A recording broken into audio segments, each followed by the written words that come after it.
La disparition d'Agathe Hilleret, une jeune joggeuse de 28 ans originaire de Vivonne, a secoué la petite ville de la Vienne, un endroit réputé pour sa tranquillité. Depuis le 10 avril 2025, jour où Agathe a été vue pour la dernière fois, l'inquiétude n'a cessé de croître parmi les habitants. Ce qui semblait être une simple disparition de personne a rapidement pris une tournure plus sombre. Quelques jours après l'alerte donnée par son père, un important dispositif de recherche a été mis en place pour retrouver la jeune femme, mais ce n'est que plusieurs semaines plus tard, le 5 mai, que le corps d'Agathe a été retrouvé sans vie dans un sous-bois, en périphérie des zones de recherche. Cette macabre découverte a plongé Vivonne dans un état de choc profond. Le procureur de la République de Poitiers, Cyril Lacombe, a confirmé la triste nouvelle. Si la découverte du corps a mis un terme à l'angoisse du mystère entourant sa disparition, elle a ouvert une nouvelle série de questions sans réponse. L'autopsie réalisée sur le corps d'Agathe n'a malheureusement pas permis de déterminer immédiatement les causes exactes de sa mort et des analyses complémentaires ont été lancées pour tenter de faire la lumière sur cette tragédie. Dans une petite ville comme Vivonne, où la vie suit un rythme calme et sans heurts, une telle disparition semble presque irréelle. Les habitants, loin de se douter qu'un drame aussi lourd pouvait frapper leur communauté, ont rapidement fait part de leur stupéfaction et de leur peur à travers les médias locaux. Il y a plein de petits chemins partout dans tous les sens, ça peut aller très vite, confie un habitant de la commune visiblement bouleversé. Il évoque ainsi la topographie de la ville avec ses sentiers et ses ruelles étroites qui peuvent être des endroits propices à une disparition. Ces mêmes sentiers, jusqu'alors perçus comme des espaces de promenade et de loisirs, prennent désormais une autre signification aux yeux des résidents, devenant des lieux inquiétants où l'ombre de la menace semble planer. Une autre voix, celle d'un autre résident, exprime une peur plus profonde et plus intime. « J'espère que ce n'est pas un meurtre », dit-il, soulignant l'idée que cette disparition pourrait avoir des causes criminelles. Dans une ville aussi calme, l'idée d'un acte criminel semble presque inconcevable, et pourtant, ce doute persiste. Le choc est d'autant plus fort que Vivonne, une petite ville souvent considérée comme un havre de paix, est maintenant plongée dans une atmosphère de méfiance et d'incertitude. Les habitants ne savent plus à quoi s'en tenir. Ce qui était autrefois un lieu où la sécurité était une évidence est devenu un endroit où la peur s'installe, et où chaque personne se demande si elle pourrait elle aussi devenir une victime.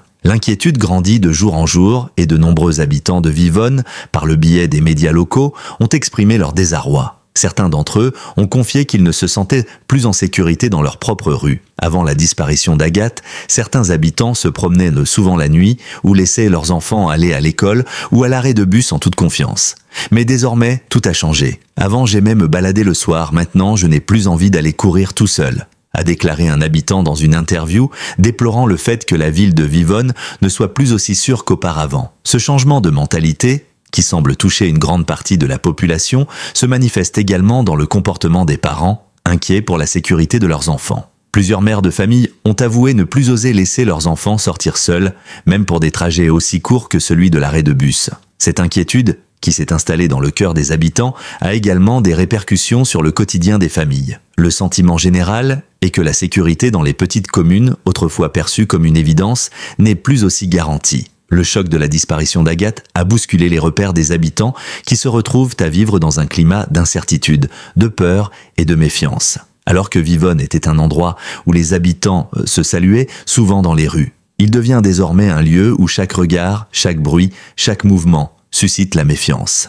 Les autorités, quant à elles, ne laissent aucune piste de côté. Les enquêteurs ont minutieusement examiné les objets personnels d'Agathe, comme son ordinateur, son journal intime et même son compte Instagram, à la recherche d'indices qui pourraient expliquer ce qui est arrivé à la jeune femme. L'enquête s'est concentrée sur le passé d'Agathe, en particulier sur sa lutte contre l'anorexie, une maladie mentale qui l'a rongée depuis l'âge de 14 ans. Sur les réseaux sociaux, Agathe avait partagé publiquement son combat, ce qui a permis aux enquêteurs de mieux comprendre ses problèmes de santé, ses passions et ses préoccupations. Cependant, malgré ces pistes, aucune preuve concrète n'a permis de faire avancer l'enquête de manière significative. Le caractère profondément humain et touchant de son histoire, une jeune femme confrontée à une maladie mentale depuis l'adolescence, passionnée de dessin et de jeux vidéo, a également ajouté une dimension supplémentaire à cette tragédie. Si certains croyaient que son combat contre l'anorexie pourrait être lié à sa disparition, d'autres s'interrogent sur le rôle de son environnement personnel dans cette tragédie. Les questions restent sans réponse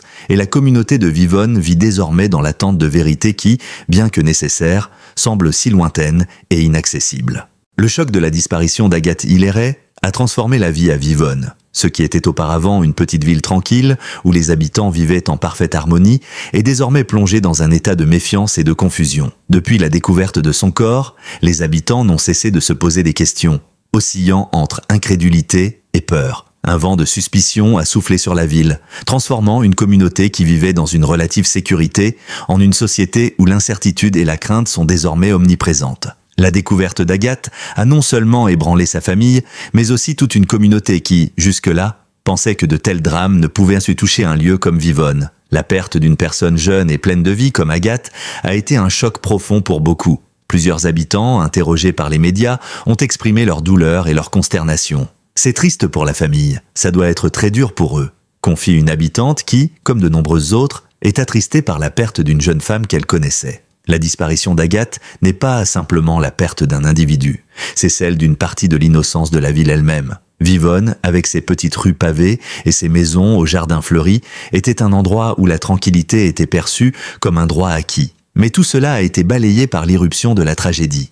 Les habitants, terrifiés par ce qui s'est passé, ont vu leur quotidien se transformer du jour au lendemain. Là où les jeunes se promenaient autrefois librement dans les rues la nuit ou se rendaient seuls à l'école, il semble désormais qu'un nuage de peur soit suspendu au-dessus de chaque geste quotidien. Les rues qui étaient autrefois pleines de vie sont maintenant plus silencieuses et les parents sont plus vigilants que jamais. « Je ne laisse plus mon petit garçon aller à l'arrêt de bus qui est à moins de 100 mètres de notre maison », confie une mère visiblement secouée par les événements. Cette inquiétude généralisée montre à quel point la disparition d'Agathe a modifié la perception de sécurité au sein de la communauté. Autrefois un lieu où l'on se sentait en sécurité, Vivonne n'est désormais plus aussi rassurante. Ce changement profond dans l'état d'esprit des habitants s'exprime aussi par des mesures concrètes prises par certains pour éviter tout risque. Les joggeurs, autrefois nombreux à parcourir les chemins et sentiers de la région, hésitent désormais à sortir seuls. Un habitant a déclaré « Avant, j'aimais me balader le soir, maintenant je n'ai plus envie d'aller courir tout seul ». La peur s'est emparée de la ville, et même les activités les plus simples sont désormais teintées de suspicion. Ce qui était autrefois un mode de vie agréable et détendu est désormais teinté de doute et de méfiance. Ce sentiment de vulnérabilité est exacerbé par le fait que personne ne s'attendait à une telle tragédie dans une petite ville aussi calme. Les autorités, de leur côté, mènent une enquête minutieuse pour déterminer ce qui est réellement arrivé à Agathe. Les premières hypothèses ont fait place à un éventuel accident, puis à la possibilité d'un meurtre. Pourtant, à mesure que l'enquête avance, les résultats sont maigres. L'autopsie effectuée sur le corps d'Agathe n'a pas permis de révéler la cause exacte de sa mort. Seules des analyses complémentaires pourraient, espèrent les enquêteurs, donner des réponses plus précises. Mais pour l'instant, l'incertitude plane toujours. Le fait que le corps d'Agathe ait été retrouvé dans un sous-bois, loin des zones initialement recherchées, a déconcerté les enquêteurs. Cela a ajouté une dimension presque surréaliste à cette affaire. Pourquoi son corps se trouvait-il là? Comment la jeune femme est-elle arrivée dans cet endroit isolé? Les questions sans réponse continuent de hanter l'enquête. L'une des premières pistes qui a été explorée est celle des réseaux sociaux. Les enquêteurs ont scruté le compte Instagram d'Agathe à la recherche d'indices qui pourraient éclairer sa disparition. Ce n'est un secret pour personne qu'Agathe avait utilisé les réseaux sociaux pour partager une partie de sa vie, notamment ses luttes contre l'anorexie, une maladie mentale qu'elle combattait depuis ses 14 ans. Sur ses publications, elle parlait ouvertement de ses combats intérieurs, de ses passions pour les jeux vidéo et le dessin. Ces informations ont permis aux enquêteurs de dresser un portrait de la jeune femme, mais cela n'a pas permis d'expliquer son décès. Cette révélation sur ses problèmes personnels a ajouté une touche poignante à cette histoire déjà tragique. Mais les raisons de son décès pourraient-elles être liées à sa maladie, ou bien la jeune femme était-elle confrontée à d'autres défis? L'impact de cette tragédie est également perceptible dans les attitudes des proches d'Agathe. La famille de la jeune femme, dévastée par la perte de leur fille, cherche désespérément des réponses. Ils ne comprennent pas ce qui s'est passé. Pour eux, l'incertitude est presque plus difficile à supporter que la douleur du deuil. Ils veulent savoir ce qui est arrivé à leur enfant, comprendre pourquoi une jeune femme pleine de vie, dont les rêves et les espoirs étaient aussi évidents, a été enlevée d'une manière aussi brutale et inexplicable. Leurs vies ont été bouleversées en un instant et la quête de réponses est devenue leur seule obsession. Cette situation a également provoqué une remise en question au sein de la communauté. Vivonne, autrefois considérée comme un endroit où il faisait bon vivre, est désormais marquée par l'ombre de ce crime non élucidé. Les habitants se sentent désormais vulnérables, incertains de leur sécurité. Alors qu'auparavant le sentiment de paix régnait, il est maintenant remplacé par une tension palpable. Beaucoup de résidents se demandent « Et si cela pouvait nous arriver aussi ?» Ce climat de peur généralisée a renforcé le besoin de sécurité dans la ville et de nombreux habitants se tournent désormais vers les autorités locales pour obtenir des garanties. Ce sentiment d'insécurité s'est renforcé avec l'ombre persistante de la tragédie d'Agathe et tant que l'enquête ne produira pas des réponses concrètes, Vivonne restera plongée dans un état de flottement, pris entre l'espoir de trouver des réponses et la peur de l'inconnu. La douleur d'une famille et les pistes d'enquête. La douleur des proches d'Agathe Hilleret est indescriptible. Après avoir vécu pendant plus de 3 semaines dans l'incertitude, les parents, les amis et les proches de la jeune femme se retrouvent désormais confrontés à une souffrance encore plus grande. L'impossibilité de comprendre pourquoi leur fille, leur amie, a disparu dans des circonstances aussi tragiques. La découverte de son corps a mis un terme à l'angoisse qui pesait sur eux. Mais la quête de réponse reste entière. En effet, si la disparition d'Agathe a été résolue, son décès demeure un mystère. La famille, accablée par la douleur, est désormais partagée entre l'angoisse de la perte et l'espoir d'obtenir des réponses claires sur ce qui est arrivé à leurs proches. Les autorités, de leur côté, poursuivent l'enquête sans relâche. Bien que l'autopsie n'ait pas permis de déterminer les causes de sa mort, les enquêteurs continuent d'examiner toutes les pistes possibles. Certaines questions sont particulièrement troublantes. Pourquoi le corps d'Agathe a-t-il été retrouvé dans un endroit aussi isolé, en dehors des zones de recherche initiales? Les enquêteurs continuent de scruter tous les éléments de l'affaire, du journal intime de la victime à ses communications sur les réseaux sociaux, pour tenter de déceler la moindre piste qui pourrait expliquer ce drame. Pourtant, malgré l'intensité de l'enquête, de nombreuses questions demeurent sans réponse.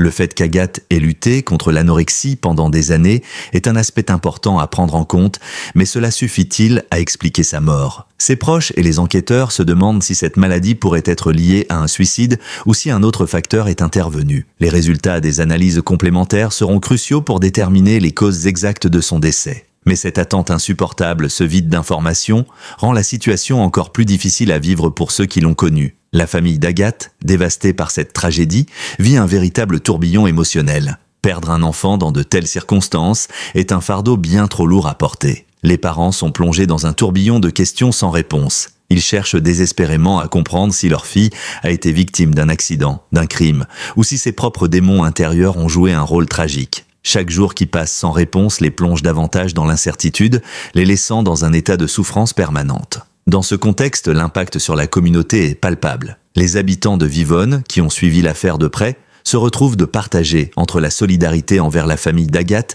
et la crainte persistante que la vérité, aussi douloureuse soit-elle, ne vienne jamais. Ce sentiment d'impuissance face à l'inconnu est amplifié par la peur que de tels événements puissent se reproduire. Si la ville, autrefois perçue comme un havre de paix, est désormais un lieu où règne la méfiance, la souffrance des proches d'Agathe semble également se répandre dans chaque coin de Vivonne. La quête de réponse est devenue un fardeau partagé, et tant que l'enquête ne donnera pas de résultats concrets, la douleur et l'incertitude continueront d'empoisonner la vie de ceux qui sont touchés par cette tragédie.